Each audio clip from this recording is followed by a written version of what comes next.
우리는 지금 다시 시작합시다 말씀으로 말씀 계속 나누고 있는데, 신명기 말씀을 중심으로 해서 다시 시작합시다. 첫 번째는 우리 신앙생활 다시 새롭게 합시다. 지난주에는 우리 신앙교육 다시 시작합시다. 오늘 말씀은 거룩을 추구하는 삶 다시 시작합시다 라는 말씀입니다.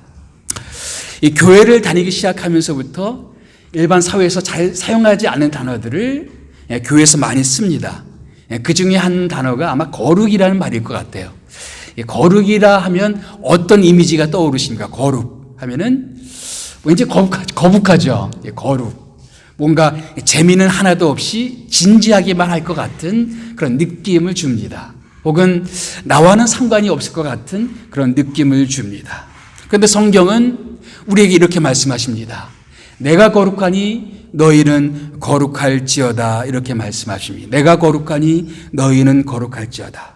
우리가 하나님을 믿는다면, 거룩하신 하나님을 믿는다면 우리 그리스도인들은 당연히 거룩함을 추구해야 된다는 말씀입니다. 그렇다면 우리는 거룩이란 단어의 오해부터 좀 풀 필요가 있을 것 같아요. 거룩이란 말은 사실은 영어로 set apart, 그러니까 따로 떼어놓는다, 구별한다, 그런 뜻입니다. 구약에 성전이 있었죠. 성전에 보면 여러 그릇들, 기구들이 있었습니다. 그런데 어떤 그릇들은 일반 가정에서 사용하는 그릇들과 별반 다를 바가 없었어요.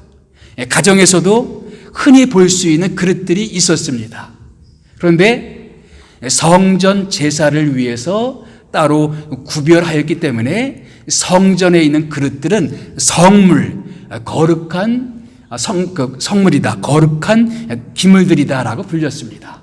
똑같은 모양, 똑같은 재질임에도 불구하고 성전 제사를 위해서 따로 구별되었기 때문에 그 그릇들은 거룩하다라고 역임을 받았습니다. 그리스도인들도 마찬가지죠. 우리가 일반 세상 사람들보다 더 특별한 점이 없을 수도 있습니다. 그럼에도 불구하고 하나님께 부르심 받았기 때문에 우리는 하나님 앞에서 거룩한 존재들입니다. 다시 말하면 거룩한 삶이란 뭐냐? 쉽게 말하면 구별된 삶입니다. 세상 사람들과는 무엇인가 구별되어지고 다른 삶, 세상 사람들과 똑같이 살아가는 것이 아니라 뭔가 다르다, 뭔가 차별성이 있다. 세상 사람들에게 그냥 동화되는 것이 아니라 뭔가 다른 점이 있다. 그것이 거룩성을 지키는 것입니다. 차별성이 있다는 거예요. 똑같지 않다는 겁니다. 뭔가 다른 점이 있다. 다시 말하면 그리스도인으로서의 어떤 정체성, 그리스도인으로서의 어떤 그리스도인다운 모습들을 지켜나가고 있는 것을 성경은 거룩이라고 말하고 있습니다. 오늘 그 교훈을 가나안에 들어가기 직전인 이스라엘 백성들을 통해서 그 교훈을 배울 수가 있어요. 지금 신명기 7장 말씀은 이스라엘 백성들이 가나안 땅에 들어가기 전에, 광야 생활을 다 끝마치고 가나안 땅에 들어가기 전에 모세가 이스라엘 백성들을 모아놓고 설교한 내용입니다. 그래서 신명기 자체는 3편의 설교예요. 우리가 이제 때로 설교가 길다 그러지만 신명기 말씀이 긴 설교라는 것을 기억할 필요가 있어요. 그래서 요단강을 건너가기 전에, 가나안 땅에 들어가기 전에 백성들을 모아놓고 3편의 설교를 한 것이 신명기 말씀입니다. 그래서 가나안 땅에 들어가게 되면 절대 하지 말아야 될 것이 있다. 오늘 7장 말씀에 3가지가 있어요. 7장 2절 3절 말씀 보면 그 3가지가 뭔가 찾아봅시다. 그들과 어떤 언약도 맺지 말고, 그들을 불쌍히 여기지도 말고, 그들과 혼인하지도 말고. 3가지입니다. 언약도 맺지 말고, 이것은 뭐냐면은 그들과 평화 조약을 맺지 말라 이거죠. 다른 가나안에 이미 다른 부족들이 있는데 그들과 평화 조약을 맺지 말아라. 그들을 쫓아낼 것이게 되는데 그들을 불쌍히 여기지도 말아라. 그리고 그들과 혼인하지도 말아라. 어찌 보면 매우 극단적인 말씀을 주시고 있습니다. 왜냐하면 이스라엘 백성들이 가나안 땅에 들어가서 가나안 부족들에게 동화될 것을 염려했던 것이죠. 그들과 똑같아질 것을 염려했습니다. 다시 말하면 하나님께 부름받은 백성들이, 택한 백성들이 가나안 부족들과 똑같아지는 것을 성경은 경계하고 있다는 것이죠. 그런 똑같은 하나님의 관심이 우리 그리스도인들에게도 있어요. 우리는 예수 믿지만 어디에 들어갑니까? 세상 속에서 우리는 살아가게 됩니다. 세상 사람들과 부대끼며 살아갑니다. 우리의 직장, 우리의 이웃 사람들과 함께 살아갑니다. 근데 하나님께서 우리에게 원하시는 것이 뭐냐면 너희가 그들 속에 살면서 그들과 똑같아서는 안 된다. 그들에게 동화되어서는 안 된다. 그래서 때때로 우리에게 어떤 강력한 말씀들을 우리에게 주실 때가 있어요. 왜 하나님은 우리가 그렇게 세상 사람들을 닮아가는 것을 경계할까요? 그들에게 동화되는 것을 왜 이렇게 하나님께서는 경계하시는 것일까요? 오늘 신명기 7장 말씀을 통해서 세 가지 이유를 찾아볼 수가 있습니다. 첫 번째 이유는 뭐냐면은 세상에는 우상 숭배의 유혹이 상존하기 때문입니다. 세상에는 우상 숭배의 유혹이 상존하기 때문입니다. 7장 4절 말씀 우리 다 같이 한번 읽어봅시다. 시작. 그가 내 아들을 유혹하여 그가 여호와를 떠나고 다른 신들을 섬기게 함으로 여호와께서 너희에게 진노하사 갑자기 너희를 멸하실 것입니다. 그가 그 앞절과 연결시켜 보면은 그들과 혼인하지 말아라. 그래서 내 아들을 그들에게 주지 말고 또 내 딸을 그들에게 주지 말아라. 혼인 관계를 맺지 마라. 그래서 내 아들, 내 사위로 혹은 내 며느리로 들어온 이들이 너희를 유혹해서 어떻게 한다? 다른 신들을 섬기게 할 수 있는 유혹을 받을 수가 있다라는 것입니다. 예. 그래서 우리가 경계해야 될 것이 뭐냐면은 우리가 세상 사람들과 얼마든지 만날 수가 있죠. 그런데 그들과 더불어 살아가면서 우리가 경계해야 될 것이 뭐냐면 그들이 나름 섬기는 신들이 있다는 거예요. 가나안에도 여러 부족의 신들이 있었습니다.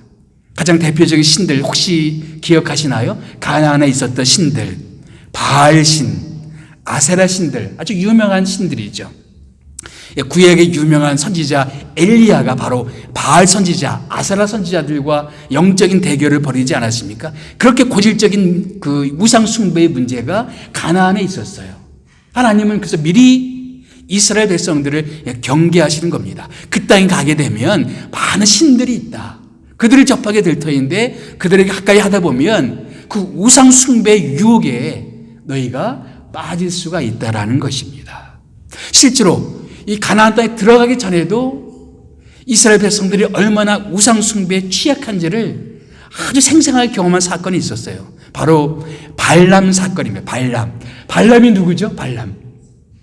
이스라엘 백성들이 쭉 오게 되니까 모압 땅 가까이 왔어요. 그런데 모압 왕이 이스라엘 백성들에 대한 소문을 들었어요. 아주 강력한 그런 민족이 지금 쳐들어오고 있다. 너무 두려웠어요. 그래서 어떻게 했냐면은 저주를 내리는 선지자를 찾아봤습니다. 찾아보니까 발람이라는 선지자가 있었어요. 이 선지자가 저주하게 되면 그 저주가 내린다. 그래서 발람이라는 선지자를 데려와서 이스라엘 백성들을 저주하게 만듭니다. 그런데 하나님이 이 발람을 만나셔서 이 저주를 못하게 만들었어요. 3번이나 했는데도 3번 다 이 이스라엘 백성들 저주한 것이 아니라 오히려 이스라엘 백성들을 축복하는 모양새가 되어버렸습니다. 그래서 모압 왕이 원했던 그런 저주가 내려지진 않았어요. 그런데 이야기가 거기서 끝나지 않습니다. 그래도 발람은 모압 왕이 주는 은금 재물들을 포기할 수가 없었어요. 그래서 묘책을 냅니다. 어떻게 묘책을 내냐면은 미디안 부족들과 결탁을 해서 미인계를 써요. 그래서 자기들이 섬기는 그 우상 숭배 축제에 미인계를 써서 이스라엘 남자들을 유혹합니다. 그래서 다수의 이스라엘 사람들이 그 축제에 참여해서 그들의 신들에게 절을 해요. 그래서 수없이 많은 사람들이 하나님의 진노를 받아서 죽게 되는 사건이 바로 이 설교하기 바로 얼마 전에 있었던 사건입니다. 그러니까 우상 숭배에 취약한 이스라엘 백성들의 특징을 생생하게 경험을 했어요. 그런데 이런 모습이 고대의 이스라엘 백성들에게만 있느냐 하는 것입니다. 얼마든지 우리들에게도 그럴 수가 있다는 것입니다. 예수님은 그런 말씀을 주셨습니다. 너희는 하나님과 재물을 겸하여 섬길 수 없느니라. 하나님을 섬기듯 재물을 섬길 수 있다는 얘기죠. 실제로 그 말씀 보면 재물이란 단어가 원래는 만몬이에요. 만몬. 재물의 신. 그러니까 하나님을 섬기느냐 아니면 재물의 신을 섬기느냐. 재물이, 돈이 우리의 우상이 될 수 있다는 얘기입니다. 바울은 또 말하기를 모든 탐욕은 우상 숭배니라 라고 말했어요. 우리가 탐하는 것들, 우리가 원하는 것들. 우리는 이 땅을 살아가면서 많은 것들이 원하죠. 우리 자녀들이 좋은 학교에 들어가서 그들의 진로가 참 좋은 직장을 얻고 잘 발전되기를 원합니다. 또 이 지금 호주 땅에 집값이 막 치솟고 있지 않습니까? 우리 좀 원하는 집을 구할 수도 있고, 원하는 집을 구하는 것을 간절히 원할 수도 있고, 어떤 사람들은 비자를 간절히 원할 수도 있고, 어떤 사람들은 안정된 직장을 원할 수도 있고, 건강이 좋지 못한 사람들은 또 건강을 간절히 소망할 수도 있고, 우리의 어떤 그런 소망이 다 나쁜 건 아니죠. 간절히 원하는 것이 나쁜 것은 아니죠. 그런데 그것이 탐욕이 될 수가 있어요. 다시 말하면 내가 하나님보다 그것들을 더 간절히 원하게 되면 그것은 나에게 탐심이 된다는 것이죠. 내가 하나님보다 그것들을 더 사랑한다면 그것은 나에게 우상이 될 수가 있다는 것입니다. 내가 하나님을 의지하는 것보다 그것들을 더 의지한다면 그것은 나에게 우상이 될 수가 있다라는 것입니다. 고대의 사람들만 우상 숭배의 유혹에 빠지는 것이 아니라 우리들도, 우리 그리스도인들도 이 땅을 살아가면서 얼마든지 우리가 접하는 우상들에게 절할 수가 있다라는 거예요. 혹시 우리들에게는 우상이 없는가 살펴볼 필요가 있습니다. 내가 하나님보다 더 간절히 원하는 것은 없는지, 하나님보다 더 간절히 또 의지하고 있는 것은 없는지, 내 마음을 온통 지배하고 있는 것은 없는지 살펴볼 필요가 있습니다. 아니, 우상이 왜 문제가 됩니까? 왜 문제가 되죠? 우리 이 말씀 보게 되면 이 우상 숭배는 결국은 우리가 망하는 길이에요. 너희를 멸하실 것입니다. 우상 숭배에 빠지게 되면 너희를 멸하실 것입니다. 여러분, 우리가 간절히 원하는 것, 때때로 우리는 그것들이 우리의 희망이다라고 생각할지 몰라요. 내가 뭔가 이것만 있으면 나는 내 문제가 다 해결될 것 같아. 우리 가정의 문제가 다 해결될 것 같아. 근데 여러분, 어떤 것이 우리에게 우상이 되는 순간 그것은 우리가 망하는 길입니다. 따라해 볼까요? 우상은 망하는 길이요, 하나님은 생명의 길이다. 우리가 하나님이 아닌 우상이 내 삶을 지배하고 내 마음을 지배한다면 결국 그것은 우리가 망하는 길입니다. 그래서 우리가 왜 거룩을 추구해야 되는가? 이 땅에 있는 우상 숭배의 죄에 빠지지 않기 위해서, 그것을 경계하기 위해서 우리는 왜 거룩을 추구해야 된다는 것이죠. 우리는 왜 거룩을 추구해야 될까요? 또 한 가지 이유는 바로 우리에게 주신 거룩한 신분 때문에 그렇습니다. 우리에게 주신 거룩한 신분 때문에. 우리 7장 6절 말씀 다 같이 읽어봅시다. 시작. 너는 여호와 내 하나님의 성민이라. 내 하나님 여호와께서 지상 만민 중에서 너를 자기 기업의 백성으로 택하셨나니. 너는 여호와 내 하나님의 뭐라? 성민. 쉽게 말하면 거룩한 백성이다라고 말하고 있습니다. 신약에서는 이것을 뭐라고 부르죠? 너희는 하나님의 성도. 성도란 말이 뭡니까? 똑같은 말이에요. 거룩한 백성이다. 우리를 거룩한 백성이라고 불러주셨습니다. 아니, 내 삶은 여전히 죄가 많고 여전히 주님 앞에 부끄러운 모습들이 많은데 하나님은 나를 거룩한 성도라고 불러주십니다.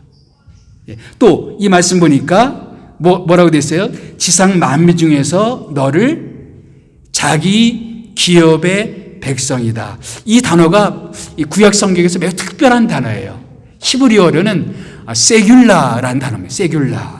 세귤라. 근데 이 뜻은 뭐냐면은 무슨 특별한 보물, 아주 아끼는 보물을 말할 때 세귤라라는 단어를 썼어요. 그래서 우리 성경 가운데 세 번역 성경이 있는데 이렇게 번역, 기업의 백성이란 말 대신에 자기 보배가 되는 백성으로 삼으셨다. 이렇게 번역을 했어요. 또 영어 성경 가운데 NIV 성경을 보게 되면 트레저, 보배, 보물이라고 번역을 했습니다. 다시 말하면 하나님이 지상 수없이 많은 사람들 중에서 우리를 뭐로 삼으셨다? 보물로 삼으셨어요. 우리를 불러주셔서 하나님의 보물로 우리를 삼아주셨다. 우리는 그렇게 거룩한 신분을 얻은 사람들입니다. 근데 이 표현은 우리를 거룩한 백성이요 하나님의 보배로 삼으셨다, 이 표현은 여기가 처음이 아닙니다. 언제 이거 쓰셨냐면은 아주 중요한 순간에 이 말을 썼어요. 어느 순간이냐면은 이스라엘 백성들이 애굽에서 나왔어요. 그리고 십계명을 받죠. 어디서 받습니까? 시내산에서 십계명을 받으면서 이스라엘 민족과 하나님이 계약을 맺습니다. 언약을 맺어요. 그동안에는 하나님은 아브라함, 이삭, 야곱이라는 개인들, 가족들과 계약을 맺었어요. 그런데 공식적으로 한 민족으로, 한 나라로서 하나님과 이스라엘이 계약을 맺는 것이 시내산 언약 혹은 시내산 계약입니다. 근데 그때 계약을 맺으면서 하나님이 이스라엘 백성들에게 약속하신 것이 있어요. 십계명을 주시기 직전에 내가 너희를 이렇게 만들어 주겠다라고 약속하신 것이 있어요. 그것이 출애굽기 19장 5절 6절 말씀입니다. 다 같이 읽어봅시다. 시작. 너희는 모든 민족 중에서 내 소유가 되겠고 너희가 내게 대하여 제사장 나라가 되며 거룩한 백성이 되리라. 세 가지 약속을 주십니다. 너희는 내 소유가 될 것이다. 또 너희는 내게 제사장 민족이 될 것이다. 또 한 가지, 너희는 거룩한 백성이 될 것이다. 그런데 여기 너희는 내 소유가 될 것이다. 이 소유란 단어가 똑같은 히브리어 세귤라라는 단어입니다. 너희는 내 보배로운 백성이 될 것이다. 내 보물이 될 것이다.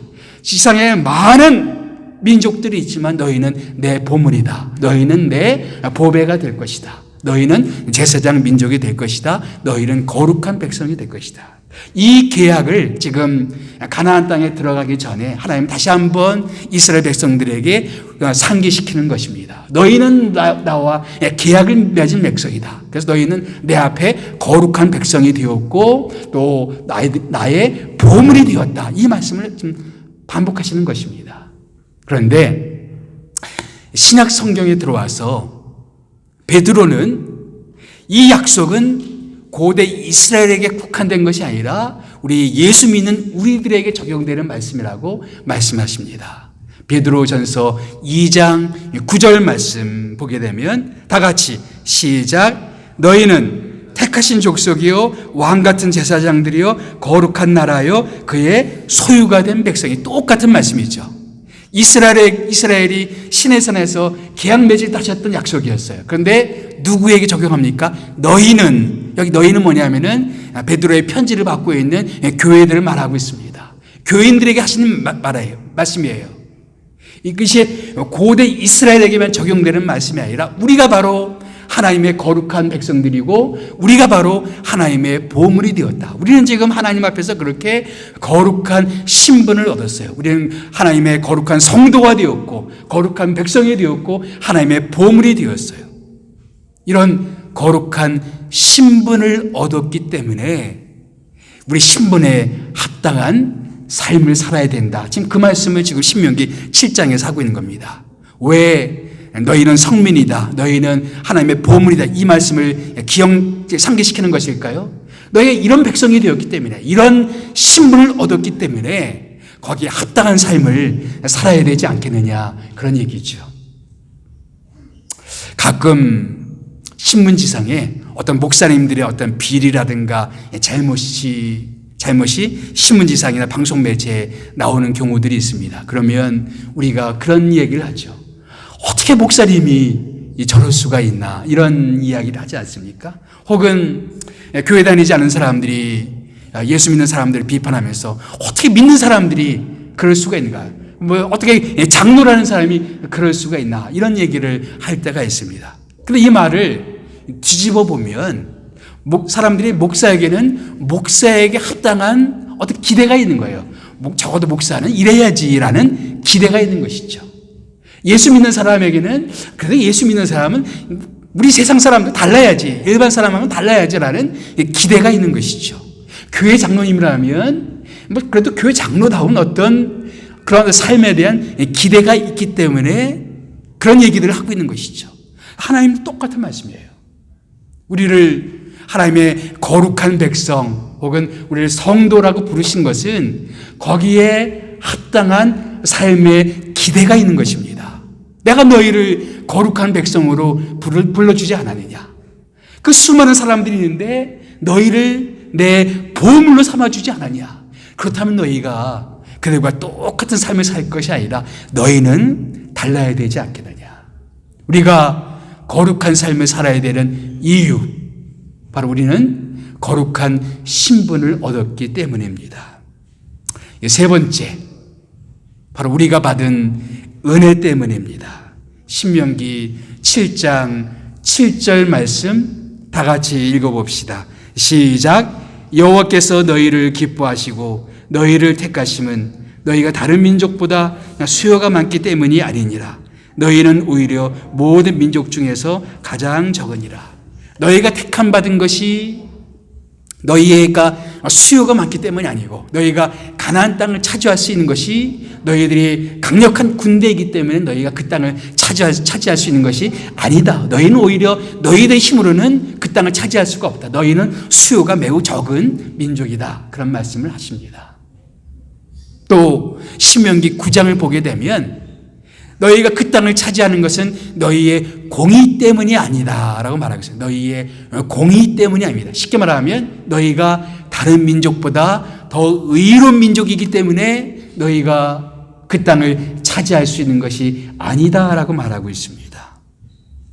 그들은 그 땅을 차지할 만한 그런 민족이 아니었어요. 오히려 지나온 광야의 시간을 돌이켜 보십시오. 광야의 시간. 틈만 하면 하나님 원망하고, 그렇죠? 틈만 하면 하나님께 불평하고, 틈만 하면 하나님께 막 그렇게 함으로 말미암아 하나님의 진노하시고 저주하셔서 그들이 하나님 앞에서 어려운 시간을 보내지 않았습니까? 하나님을 거역한 백성들이었습니다. 몇 번이나 하나님은 이스라엘 백성들을 쓸어버리려고 했어요. 오늘 아침 신명기 귀티 말씀에도 그런 말씀이 있어요. 하나님이 그 시내산에서 그 모세가 십계를 받는 그동안에 밑에서는 무슨 일이 벌어졌어요?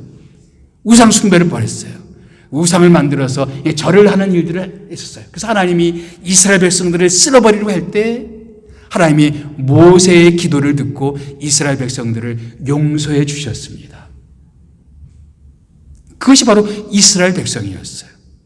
그런 이스라엘 백성들이 지금 가나안 땅에 들어갈 수 있는 것, 그들이 더 의롭기 때문도 아니고 그들의 자격이 있어서도 아닙니다. 아무런 자격이 없었어요.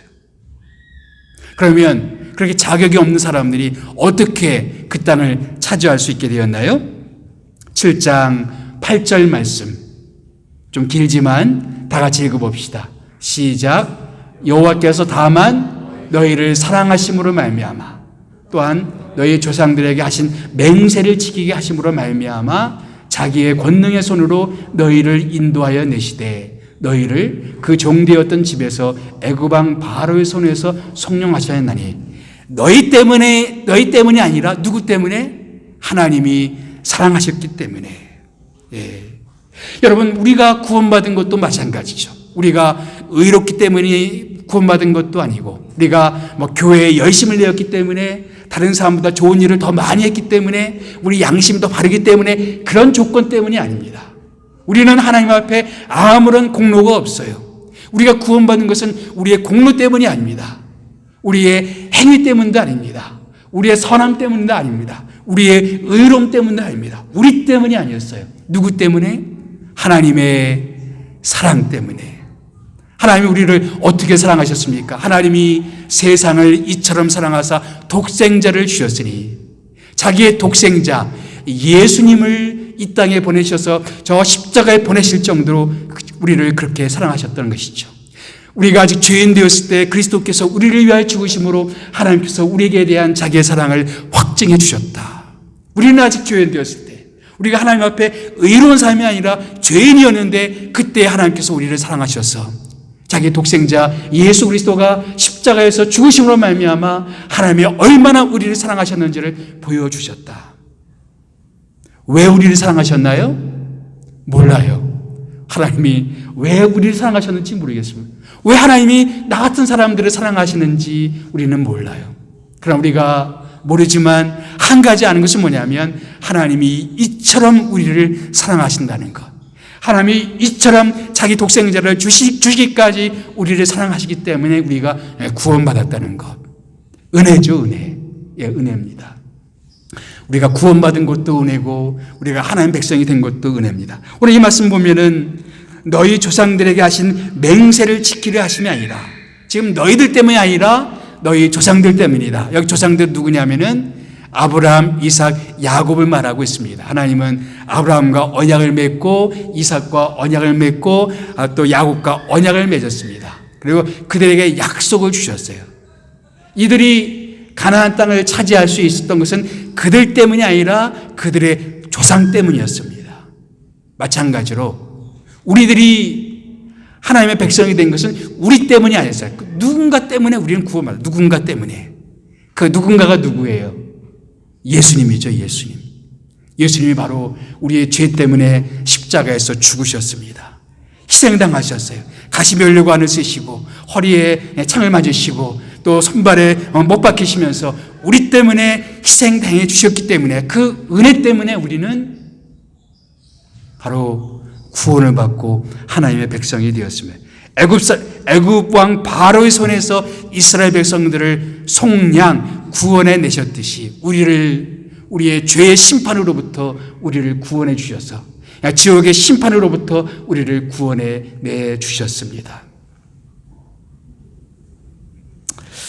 TV 프로그램 중에서 싱어게인이라는 프로그램이 있어요. 이번 주에 결승이었는데 홍이삭이라는 사람이 우승을 차지했습니다. 여러분 CCM 그 노래 중에서 참 아름다워라 주님의 세계는 이라는 CCM 노래가 있어요. 그걸 부른 가수입니다. 근데 싱어게인에서 우승을 차지했습니다. 사실 홍이삭 씨의 아버지는 선교사예요. 그래서 파푸아뉴기니, 필리핀, 지금은 우간다에서 두 분 다 교사예요. 그래서 교사 출신으로서 그 아이들을 가르치는 교육 선교사로 활동하고 있는 분이십니다. 그래서 홍이삭 씨도 초등학교 시절에 3년 동안 파푸아뉴기니에서 학교를 다녔다고 그래요. 그래서 처음 가수가 되고 싶은 꿈을 파푸아뉴기니에서 꿨다고 합니다. 한국에 들어와서 한동대 다니다가 그 미국의 그 버클리 음대에 합격이 되어서 버클리 음대를 다니게 되었어요. 근데 그 버클리 음대 교수가 당신의 부정교합을 고치지 않으면 당신 절대로 노래가 늘지 않을 것이다 라는 그 이야기를 듣고 너무 실망이 되었어요. 그리고 또 선교사 자녀이기 때문에 학비를 감당할 수가 없었어요. 그래서 3학기 만에 휴학을 하고 맙니다. 그리고 음악을 포기하겠다라고 거의 이렇게 마음에 결심을 굳혀요. 그래서 우연히 어느 교회에서 특송을 했는데 어느 교인이 헌금을 해줘서 자기 부정교합을 다 수술을 했어요. 근데 수술 받기 직전에 참 그 음악을 포기하고 싶었을 때 그 지은 노래가 바로 참 아름다워라 주님의 세계는 이란 노래였습니다. 제가 이번에 싱어게인 그 마지막 우승을 보면서 홍이삭 씨에 대해서 이렇게 뒤져봤어요. 그러면서 참 아름다워라 주님의 세계는 가사를 가만히 음미해보는 시간을 가졌습니다. 제가 가사를 불러볼까요? 아름다운 곳이라 주님의 세계는 정말로 내가 나갔고 솔직할 수 있는 곳, 조금이라도 내 의라고 말할 수 없는 이곳이 바로 주님의 세계라. 그러니까 내 의로 얻는 세계가 아니라 하나님의 은혜로 들어가는 세계라는 말씀이죠. 세상은 항상 말하네. 그 길이 아니라고. 곱디 고운 길이 있는데 왜 힘들게 사냐고. 단순한 선택조차도 내게 버겁기만 한 곳. 그래도 나는 주님을 따르리. 사람들은 세상에 좋은 길이 있는데 편한 길이 있는데 왜 굳이 그렇게 어려운 길을 가냐고 이렇게 묻는다는 것이죠. 그래서 뭐 하나 선택할 때도 참 버겁기만 한데 나는 그래도 주님을 따르기 원한다. 그런 고백입니다. 참 아름다워라 주님의 세계는 저 솔로몬의 옷보다 더 고운 백합화. 주 찬송하는 듯 더 맑은 새소리. 내 아버지의 지으신 그 솜씨 깊도다. 더 깊도다. 더 깊도다. 나는 계속 걸어갑니다. 수없이 넘어져도 사람들의 방향과 조금 다르다 해도 내가 가는 길이 주가 가르쳐 주신 길이니 이것이 바로 주님의 세계라라는 가사입니다. 사람들이 살아가는 방향과 조금 다르다 할지라도 나는 이 길을 계속 걸어갑니다. 우리 그리스도인들이 걸어가야 될 길이 그 길입니다.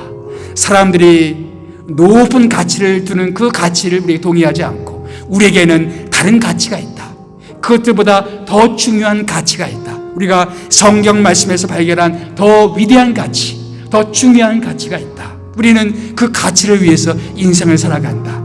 사람들이 소중히 여기는 것 나에게는 배설물처럼 여겨진다.